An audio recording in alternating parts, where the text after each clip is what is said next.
Hoy, para hablar de ese segundo Real Decreto Ley que sigue pendiente de aprobación, el Decreto Sumar, como lo han llamado algunos, o como muy certeramente le ha llamado el Partido Popular, el Decreto de Izquierdas, tenemos el gusto de tener a una de esas personas negociadoras dentro del Gobierno de coalición y la que firma esas cartitas enviadas a esos 13 grandes caseros.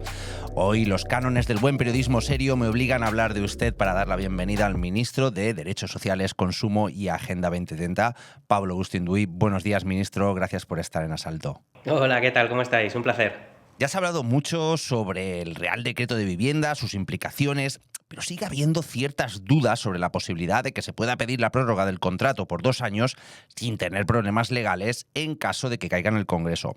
Aprovechando que le tenemos a usted aquí, ministro, nos gustaría que nos resolviera esa duda. Bueno, lo primero es clarificar que esas dudas surgen como resultado de una campaña del miedo y de intoxicación por parte de grandes lobbies inmobiliarios que, por supuesto, tienen todo el interés económico del mundo en generar esa atmósfera de dudas. La interpretación es meridiana. La norma está en vigor y los inquilinos e inquilinas cuyos contratos venzan este año y hasta final del año 27 tienen el derecho a solicitar esa prórroga, que es obligatoria una vez solicitada. A nadie le pueden rechazar esa prórroga. Pero el segundo elemento de esta intoxicación tiene que ver con dar por muerto el decreto ley. Claro, tienen interés en quitarse la presión respecto a una votación en la que, a ver cómo explican los partidos de la derecha y de la ultraderecha, que tumben un decreto ley cuyo único propósito es proteger a más de 2 millones de españoles y españolas que se ven amenazados con verse expulsados de sus casas. Perfecto, ministro. Luego le preguntaré sobre esa futura votación, pero antes quería preguntarle también por esas 13 cartas que ha enviado usted, que ha firmado caseros con 100.000 viviendas en alquiler en su haber. Cuéntenos algo más sobre esta acción. Bueno, pues son 13 notificaciones que lo que buscan es aclarar cuáles son las condiciones legales que están vigentes. Es decir, nos hemos dirigido a 13 fondos de inversión y grandes inmobiliarias que atesoran, entre ellas, 100.000 viviendas en alquiler, más de 100.000 viviendas en alquiler, para especificarles que la prórroga está en vigor y que si los inquilinos e inquilinas de esas casas la solicitan, pues tienen que aceptarla. No hay posibilidad de hacer otra cosa. Y en estas últimas horas ha habido cierta especulación, decían que si no todas eran actores privados, son operadores privados de mercado, que atesoran más de 100.000 viviendas en alquiler. Y la voluntad es aclarar cuáles son las condiciones en las que tienen que aceptar forzosamente la prórroga de estos contratos de alquiler. O sea, usted nos está confirmando que las 13 cartas, ninguna de ellas va dirigida, por ejemplo, a la Comunidad de Madrid o la Junta de Andalucía, que entre las dos tienen 40.000 viviendas. Las 13 cartas son a actores privados. Sí, fondos de inversión y grandes inmobiliarias, que ya digo, solo estas 13 concentran más de 100.000 viviendas. La proporción de viviendas en alquiler en manos de grandes propietarios físicos o jurídicos en España es muchísimo mayor. De hecho, se estima hasta en 1 millón de viviendas en alquiler las que son propiedad de personas físicas o jurídicas que tienen 5 o más propiedades. O sea que lo que pasa es que nos hemos dirigido a estas 13 que, digamos, por el volumen que manejan, bueno, pues el impacto de la prórroga entre cientos de miles, en realidad, de familias que viven de alquiler en sus propiedades, pues es muy significativo. Ministro, nos ha dado ya alguna pista, pero ¿no nos puede decir usted quiénes son esas 13 empresas?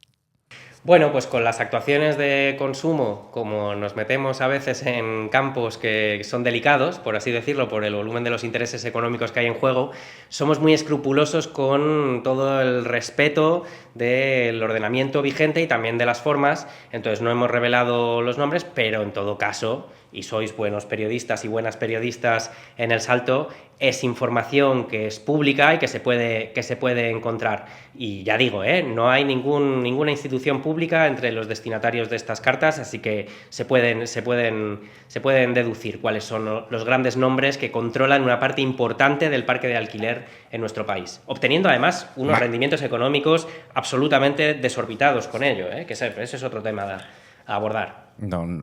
Nos podemos hacer una idea, sobre todo después de que usted nos haya resuelto esa duda que además también pululaba mucho por redes sociales sobre si eran actores públicos o no, que ya nos ha quedado claro. Muchas gracias.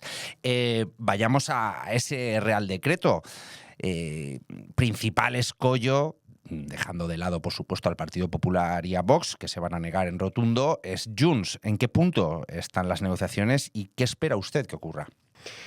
Bueno, pues las negociaciones, las conversaciones que se tienen con todos los actores parlamentarios son constantes. Yo creo que, y se ha visto en muchas ocasiones esta legislatura, que votaciones que parecían muy difíciles acaban saliendo adelante. ¿Cuál es la particularidad de esta votación cuando la llevamos al Congreso de los Diputados? Bueno, pues que depende de la fuerza social que haya detrás de esta medida. Por eso, si los inquilinos e inquilinas se movilizan, como se está movilizando la sociedad civil, si piden la prórroga masivamente, si llegamos a esa votación en unas condiciones de fuerza suficientes para que se entienda que esta medida lo único que hace es proteger a cientos de miles de familias que si no van a tener que verse expulsadas de sus barrios, de sus casas, pues entonces yo creo que las posibilidades de ganar esa votación aumentan mucho. Pretenden hacer creer e instalar, y lo veréis en todos los análisis periodísticos, en las tertulias, en los comentarios, dan la votación por perdida.